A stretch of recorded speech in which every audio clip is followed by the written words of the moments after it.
This is the new Jennifer Angels podcast, and this episode is Super Angel, Rob Robledo. I'm Elliot, Urey, one of this week's co-hosts. And guess what? I'm also a co-host this week. My name is Eli Rodriguez. And I'm Aaron Setliff, the Division Chief of the Protective Order Unit at the El Paso County Attorney's Office. I know listeners love it when we switch it up on the podcast and throw like a curveball. So this week we're doing exactly that. TBH, it was always our vision in the first season to have girls as co-hosts. So that's what we did the first season. Although I did sneak in my nephew Avery, who's a 10-year-old boy, in the Angels Run, Kick, and Jump episode with my sister Stephanie.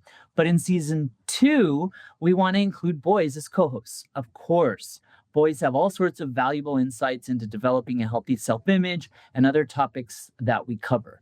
And Elliot and Eli agreed to be first up. So, gents, we haven't gotten a chance to talk before very much. So would you mind telling us a little bit about yourself? I'll go first. I mentioned I'm Eli. I'm 17 years old. I'm a junior becoming a senior at Eastwood High School. And I like golf, filming, broadcasting. I'm a part of HOSA, so I like medical stuff like that. I'm Elliot. I'm 17 years old. I'm also a junior becoming a senior at Eastwood High School. And I like table tennis. I like politics. I like law. I like it. So, guys, did you guys do mock trial? I did. Elliot You did. I Elliot. didn't. Okay. Yeah. Well, maybe we'll jump you in later with the gang sign for mock trial. But Elliot, your coach was a lady named Nancy, right? Yes, that's right. Yeah. Yeah, Nancy Casas and I go way back in the DA's office, and just a really good friend of mine. Excited that we know some of the same people. I guess I have to behave everywhere I am, but I really appreciate you two taking this on as co-host today. How do you feel about getting to our first guest? I guess our only guest. I feel great about it. All right. So born and raised in El Paso, Rob Robledo is a product of parochial schools, having attended St. Pius X. That was one question I was going to ask before, Rob. Is it X or 10? Yeah, X, right? 10. 10. Okay. Sorry. Attended St. Pius the 10th. 10th? I'm messing this up. Okay. And also Cathedral. He's a graduate of UTEP. He majored in communications and English and American literature. All three somehow. Somehow he's already in his 19th year in education, having served as a high school English teacher, assistant principal at the high school level, K-8 principal at Eastwood Knowles, and now high school principal at Eastwood High School. So welcome, Rob. Thank you. Thank you so very much. It's so good to hear your actual voice, because I heard you didn't have it for a minute. Yeah, you know what? I was struggling last week. I didn't call in. I had a lot going on here, but everything was down to a whisper, and a lot of folks were just like, "You need to go home." But we're kind of in the home stretch, so I had to muscle through it and take a lot of Mucinex and cough drops, like that. But I feel 100 times better, so I'm super stoked to be here with you guys. I think it's funny because sometimes the universe is like, shh, like, be quiet for a minute. And I think that's what happened to you. Yeah, I was in a lot of, you know what, maybe you just need to stop talking. Maybe that's what it is, because I can go on. I can be a little bit long-winded at times. So my wife gave me a bit of a hard time with that. I've been accused of the same thing, but I wanted to say on that front, being long-winded, that's probably the shortest bio that we've had on this podcast. So I guess we're just going to have to delve into the who are you question that might be coming up. So anyway, you want to get started with the first question, Eli? Yes. Here it is, Mr. Robledo. Who are you? Yeah, so as simple as that question may sound, I can tell you I've probably come across a lot of students and even adults that probably have problems and challenges in answering that question. So I reflected an awful lot over the weekend in how to respond to this, and I think the best response I can give is you had mentioned that I've been in education 19 years, but my birthday's coming up on Friday, actually. So I'm going to be 40. Yeah, 43. And I can honestly say that it's taken me upwards of 40 years to learn to lead like myself. I think the reason for that is just I'm someone who believes deeply in people. I value relationships greatly with respects to not only work, but outside of work and the work that we do in our community. I'm someone who's big on serving others. And I was telling this actually to one of our assistant principals the other day is, my mindset is I'm really someone who hasn't arrived yet, I think. And I don't know that I ever will because I love learning. I love growing. I love scaling a lot of my relationships with people. And I think that's really what I've become. I value those things above everything else, really. So you'll see me oftentimes just interacting with different types of people because I love to learn about people. I love to learn more about myself through people and how I can better serve. So I think that's really the best way to put it. So, Eli and Elliot, I was thinking follow-up questions. And so I have a couple, but I don't want to jump into y'all's lead. Do you have any follow-up questions for Mr. Robledo? I do have one. How do you major in three things at once? That was my question. You stole it. Cool. Yes. So it was actually a double major. I majored in communication and English and American literature is one major. The reason I went into communication, Eli and Elliot, is that I grew up. I was extremely shy in high school, really all through middle and high school. So it wasn't up until like my final year in high school, the latter half of junior year, kind of like you all, segueing into senior year, where I started to develop a little bit more of a voice and be comfortable in my own skin. But even then, I struggled greatly with communication. So I felt that the best way to get out of that was to just go off the deep end. And I said, I'm just going to put myself out there with some of the most vocal, some of the loudest people that I had an opportunity to be around, people that are just comfortable in their own skin 100%. And they really forced me to come out of a lot of that shyness, a lot of that timidness that I had going into college. So that's the reason why I did it. And it wasn't that many hours. I mean, if it was just something that I learned a great deal from public speaking to interpersonal communication to writing to, I mean, you name it. It was awesome to be a part of it. Okay, here's my follow-up. Elliot, you're welcome to have one too. Let me just sneak one in. So I want to get to the real hard-hitting stuff. Do you have pets? What do you do on your free time? Yeah. This is important stuff. This is a big one. I was just telling Elliot we had an art show. It was like the 29th annual Eastwood art show. And I got here early one day and I just started roaming around the art show and I came across the Shih Tzu that looks identical to the dog I just purchased my wife.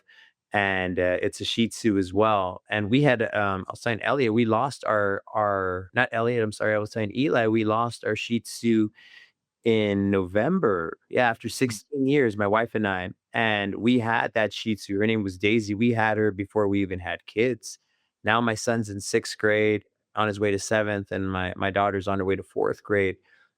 So that Shih Tzu Daisy was a part of our lives, like nothing else. So it hit hard, and we mourned. And around, I think it was Mother's Day, where we decided, you know what, this is the perfect gift. It's an ideal present for mom. So we purchased a brand new Shih Tzu that we're really stoked about.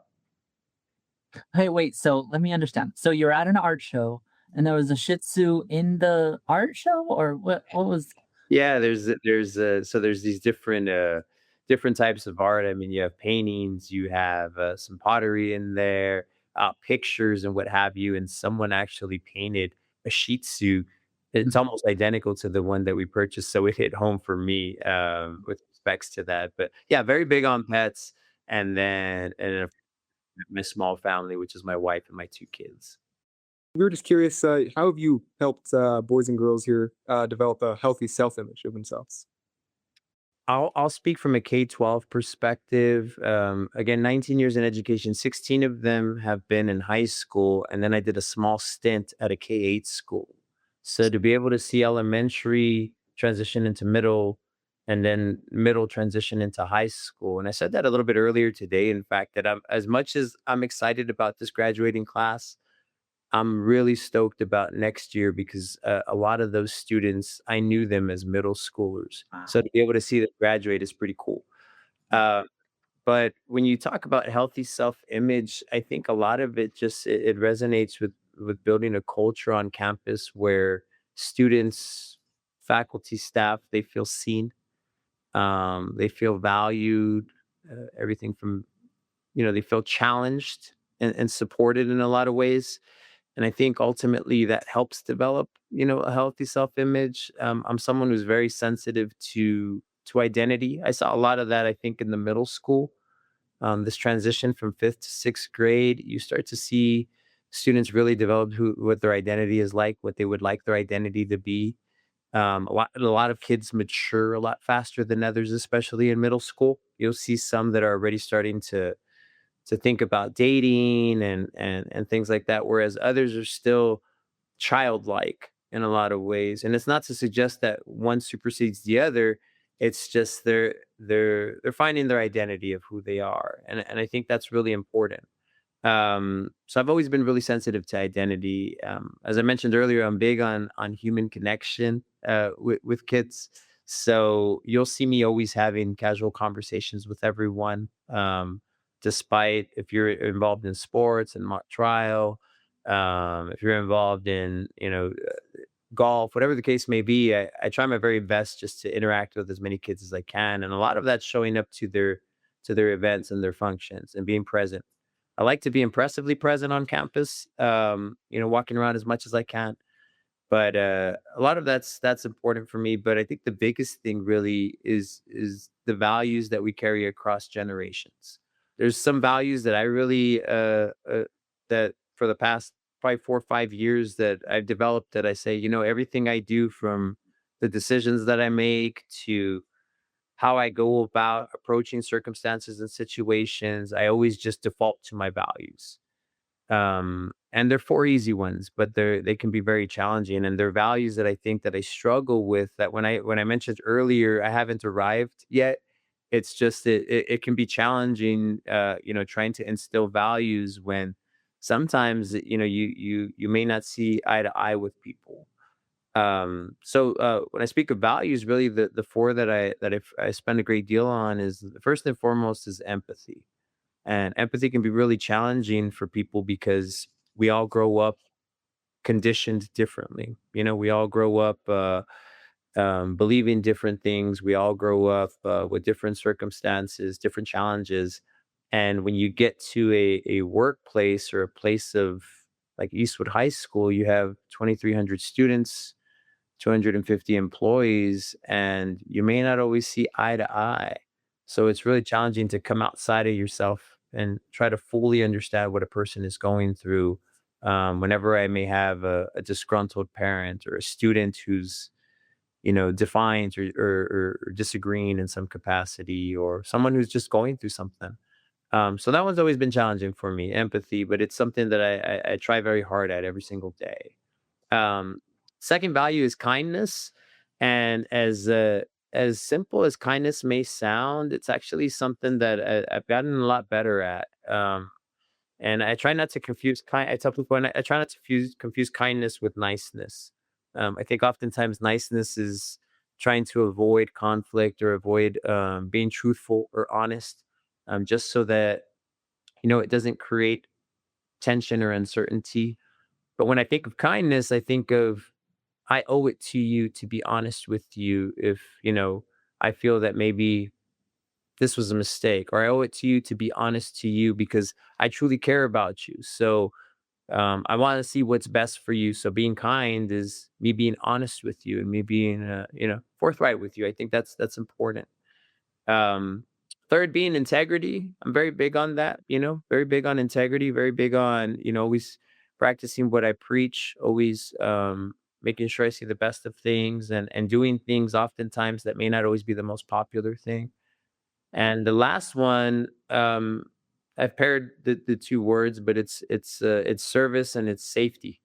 And I think we're talking a little bit about safety here, just with emotional safety, but it's really about the service and serving our students and our community. That's what's that's what takes up the bulk of my time, and ensuring that I'm serving everyone as best as I can. So very, very lengthy answer to a question, but when we talk about healthy self-image, you really have to make sure that everyone feels comfortable in their own skin. So when you have a vision of a school, my and I explained this to the my administrative team at the beginning of the year, is a vision is a place that doesn't exist. You see it in 10 years happening, 15 years, 20 years, and you hope that you get there. And mine would be that everyone is able to come to Eastwood and feel welcomed and feel seen and feel valued, and we uphold a lot of the same expectations that we have, but it Eastwood has a place for everyone, and I think that's what's really big when it comes to trying to develop a healthy self-image. Eli and Elliot, this is now the fun part. It's our third official question. All this has been fun, so I shouldn't say it like that, but this is even more fun for me because I get to turn it on you guys and ask you a question. So here's the question. Maybe Eli, you go first, and then you, Elliot, if you don't mind. How will you tell us about any challenges you've had developing a healthy self-image? And like I say, I said Elliot on the script, so ignore that. Eli first. Okay. Probably some challenges I've had is realizing that a lot of the insecurities that you see in yourself, you only see them. Like uh, I've vented to friends or very close people I'm very close with, and I've told them stuff, and around a couple of them have said, "You realize you're the only one that's noticed that. Like, do you go around looking at this at people or this?" And sure enough, they're right. It's really just a lot of it's in your head.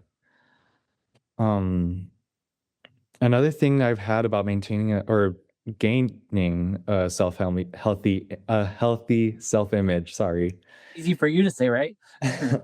is probably just learning how to come out of my shell more. Like Mr. Robledo said, I'm also like I used to not be very outspoken or very outgoing.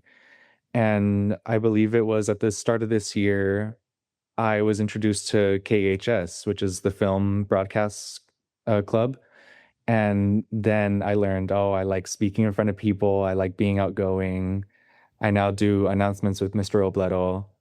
So probably just learning how to come out of my shell has been a big challenge. Yeah, they sound like they're kind of linked, those two things, Mm. and you've developed some tools for addressing them, right? Yes, definitely. Hey, Elliot, can you identify any challenges? Throughout my time in high school, I've had a lot of trouble just trying to find where I am just in the whole ecosystem of the school, because the school is inherently like an ecosystem. It's a bunch of people around you, and you all live off of each other, and you help each other.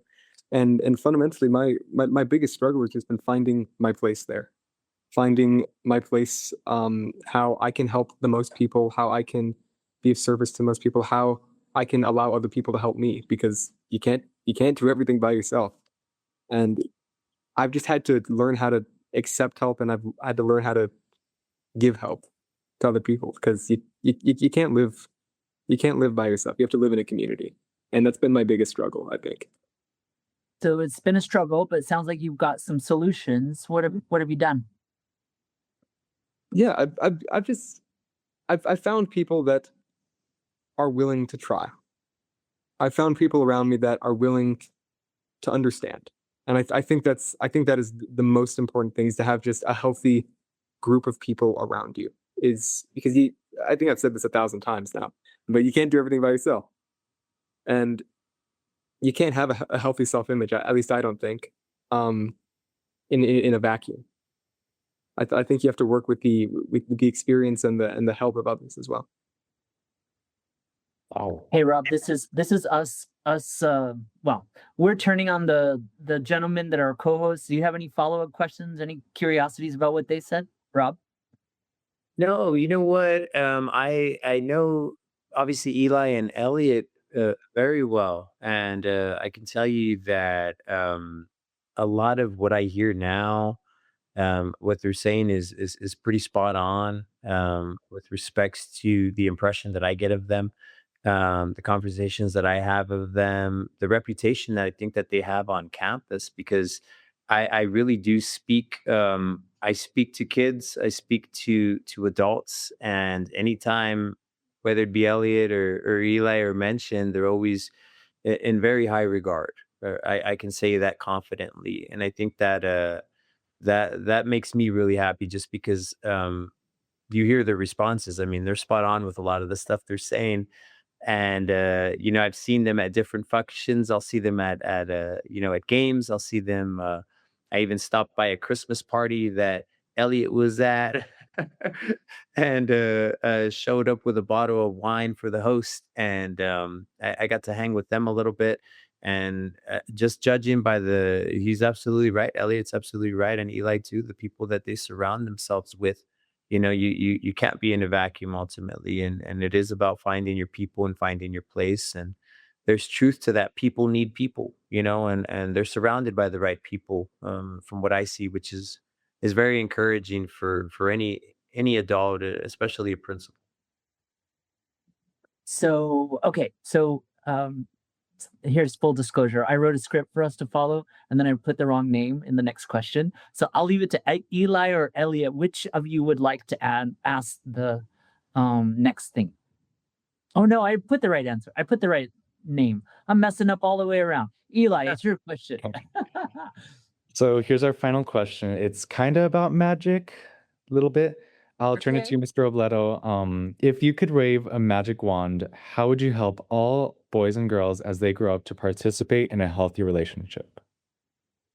Wow, if I could make a magic wand. A lot of this actually goes back to some of the core values that I talked to you guys about with respects to empathy. One of the challenges I think that I have oftentimes is being able to close a gap with respects to what this idea of healthy relationships looks on campus versus what it looks like outside of campus. And not to suggest by no means that we're the experts here, but we always want to be able to close that gap with our families. So I think maybe if I were to wave a magic wand, it would be that every child grows up with consistency, or consistently surrounded by healthy examples, at home, healthy examples at school, healthy examples in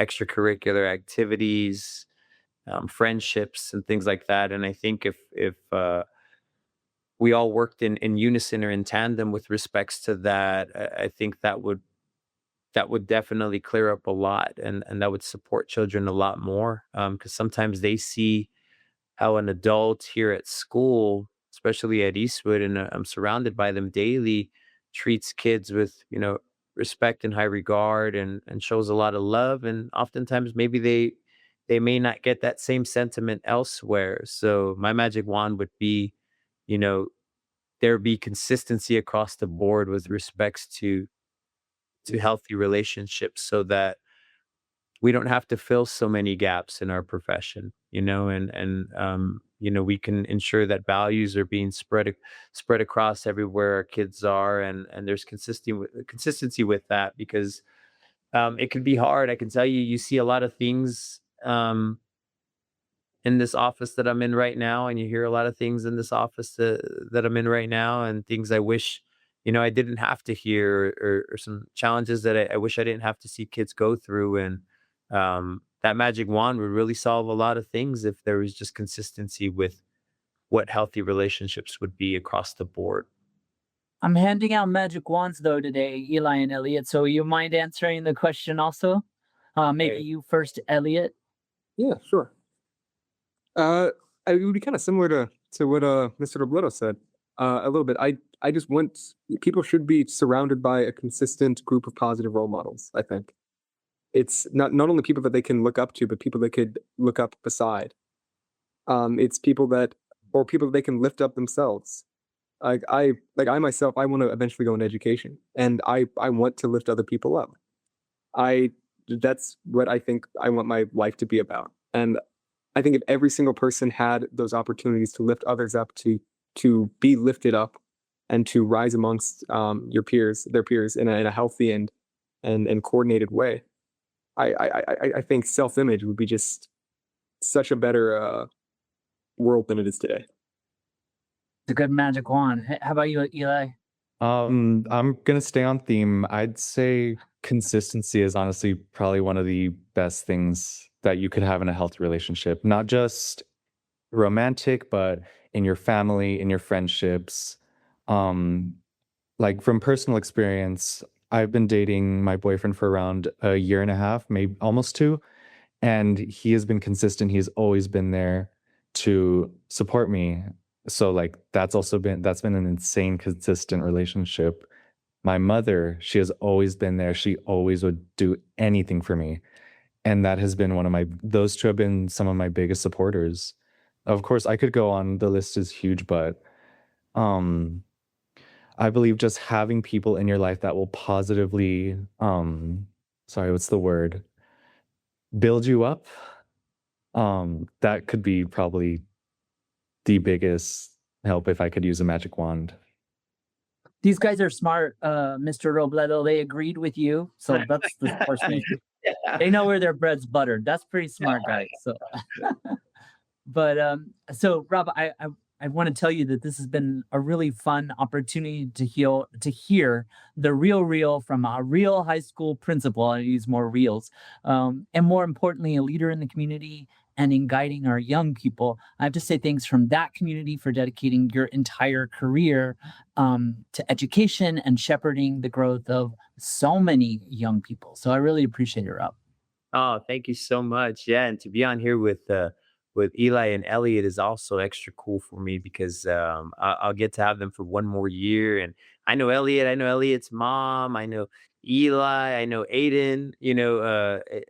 Eli's boyfriend. He does some phenomenal artwork. In fact, I asked him I was gonna purchase a couple of his pieces, see how much he charges me for that. But it's super important for me to be able to spend this early evening with them and with you.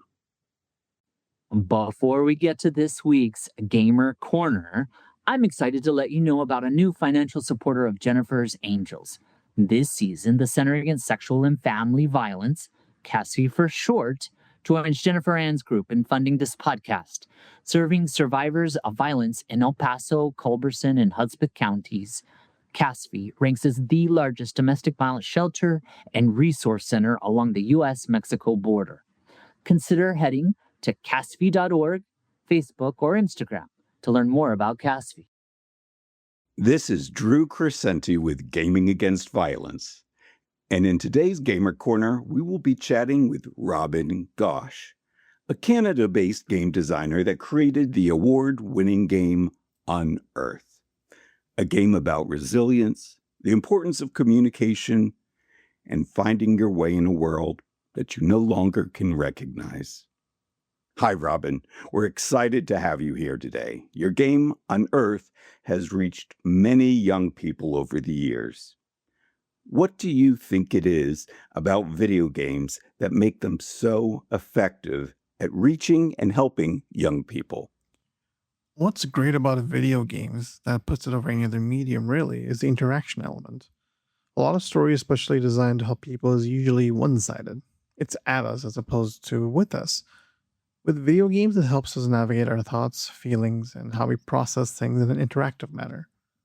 There's been a lot of games in the past that's helped me do that, and it's the interaction I feel that makes this medium the most effective. That's very true. In your game, UnEarth, the character Taylor wakes up in a place that is both familiar and also foreign to them. In what ways do you think that young people can identify with this in today's world? The awakening is a very classic trope to show the turning of a page or a new door opening, and that's the feeling I wanted to convey when Taylor first woke up. They're becoming aware of both what's around them and within. There are a lot of moments in our lives that we also kind of wake up into a mindset of who we are or who we want to become. It's something a lot of people, including myself, can relate to. Being somewhere familiar but feeling differently about it. This constant dance between comfort zones and leaving them. The ability for players to identify with these themes is probably one reason that UnEarth has resonated with young players.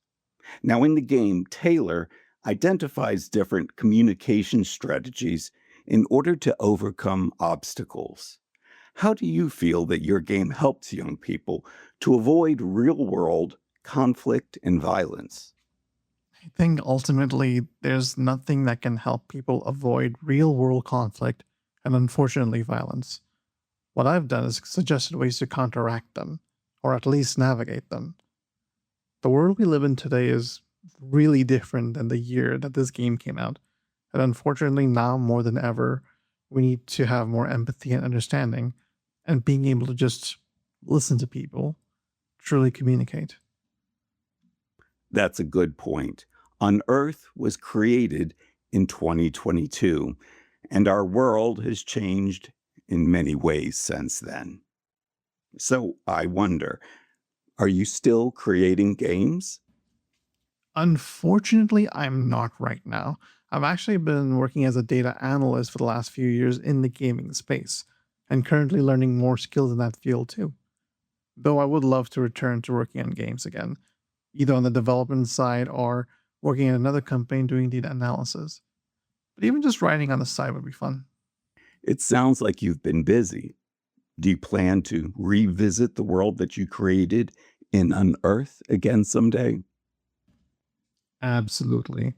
In my head and some scraps of paper laying around, I actually have the entire story of UnEarth complete from the moment the demo ends to all the way to the end. I also have an idea for a engaging combat system, or quote unquote a combat system, which would focus more on defending your character with either buffs or supporting abilities while trying to convince enemies to not fight. I'm still working on how that would work without the character inflicting any sort of violence, because that still is one of the primary tenets of the game. But I suppose more on that in the future. Well, that is exciting to hear, especially for anybody who has already played UnEarth. We hope we get a chance one day to revisit the world you've created. Is there anything else about games or work you'd like to share before you go? Anything related to games or my work? Well, currently I'm actually streaming and creating content on Twitch and YouTube, which has been a very exciting adventure over the past 2 years. I'm going by Spectre Robin on multiple platforms, and I think the next natural thing for me is to return to UnEarth and work on the game. That's good to hear, and we hope your time spent streaming is building an audience who will explore the world you've created in UnEarth and will encourage you to continue creating content for that world. We will be sure to look for you online as Spectre Robin. Robin Ghosh, creator of UnEarth, thank you so much for talking with us today. We look forward to exploring whatever you create next. Is there anything else that you want to add, Elliot? Yeah, I'd like to just give a special thanks to Jennifer Ann's group for supporting this project. If you'd like to If you'd like to know more about the amazing teen dating violence prevention work that Jennifer Ann's group does, just head to jenniferann.org to find out more, and then follow them on Facebook and Instagram.